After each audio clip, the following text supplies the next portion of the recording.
Street light तो पूरे मध्य प्रदेश में जब से स्मार्ट सिटी ने कमान संभाली है, पूरे मध्य प्रदेश में लाइट की समस्या बढ़ती गई है। हम ग्वालियरवासी जनप्रतिनिधियों के साथ साथ पब्लिक भी परेशान है, हम लोग भी परेशान हैं।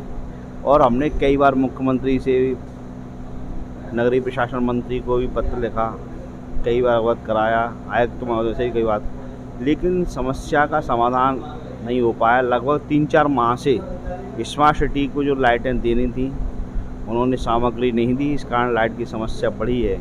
लेकिन अब कुछ दिन पहले से नया ठेकेदार आया है, उन्होंने काम करना प्रारंभ किया है, तो थोड़े 10% अभी काम शुरुआत हुई है। अभी भी ये स्मार्ट सिटी के अंडर में ही है या नगर ये स्मार्ट सिटी लाइट का काम स्मार्ट सिटी संभाल रही है। जब नगर निगम संभालती थी तब इतनी परेशानी नहीं होती थी, 1-8% कहीं कम समस्या रहती थी। खराब है, क्या समस्या?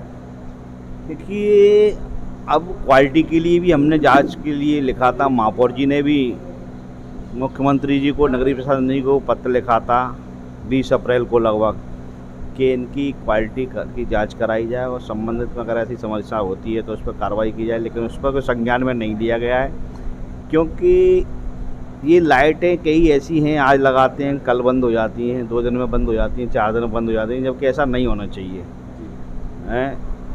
इसलिए अब इसकी तह तक पहुंचना, क्योंकि ये नगर निगम इसमें हस्तक्षेप नहीं कर पा रहा है, ये नगर निगम के अधीन नहीं है। स्मार्ट सिटी का काम देख रही है, स्मार्ट सिटी राज्य सरकार और सेंट्रल गवर्नमेंट का काम है, इसमें नगर निगम का कोई हस्तक्षेप नहीं है। इस कारण से समस्याएं और बढ़ रही हैं। अभी तक ऐसा होता था, कोई भी काम सरकारें करती थी लेकिन नगर निगम के माध्यम से कराती थी, तो नगर निगम उसमें हस्तक्षेप करता था, उस पर नज़र रखता था और उसके खिलाफ कार्रवाई कर सकता था, इसलिए उसकी सख्ती से काम अच्छे होते थे। लेकिन जब जो इनके माध्यम से काम हो रहे हैं तो नगर निगम उसमें कोई हस्तक्षेप नहीं कर पा रहा, उनके खिलाफ कोई कार्रवाई नहीं कर पाता, इसलिए मनमानी से काम हो रहा है। इसलिए समस्या जनता को भुगतना पड़ रही है। जब से पहले हमारे यहाँ छोटी लाइनें होती थी, गली मोहल्लों की लाइनें होती तो नगर निगम के माध्यम से काम किए जाते थे, और जो बड़ी लाइनें होती थी वो पीएचई के द्वारा किए जाते थे। लेकिन जब से अमृत योजना आई तो बड़ी लाइनों का काम अमृत के जिम्मे सौंप दिया गया, और छोटी लाइनें थीं वो भी अलग कॉन्ट्रैक्टर को दे दी गई। लेकिन कॉन्ट्रैक्टर द्वारा सही तरीके से काम नहीं किया जाता है, क्योंकि कुछ शर्तें हैं उनकी, उस शर्तों में नियम बहुत जटिल हैं उनके। कॉन्ट्रैक्टर द्वारा क्या होता है, जब थोड़ी सीवर की समस्या आई, उसमें रोड डाली, पानी निकल गया, वो भाग गए।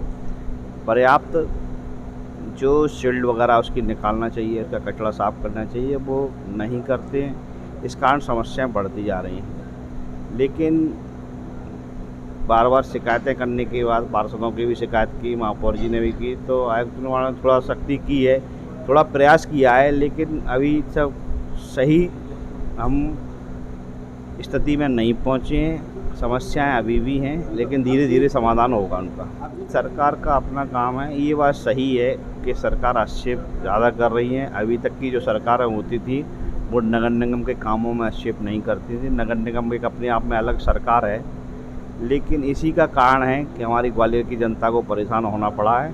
लेकिन हमारी महापौर, सभी पार्षदों का ये प्रयास है कि हम ग्वालियर को कुछ अच्छा कर सकें, ग्वालियर की स्थिति को सुधार सकें, और प्रयास जारी है, उसमें हम धीरे धीरे सफलता भी मिल रही है। आने वाले समय में हमारा ये प्रयास सफल होगा और ग्वालियर को, जनता को समस्याओं से निजात मिलेगी।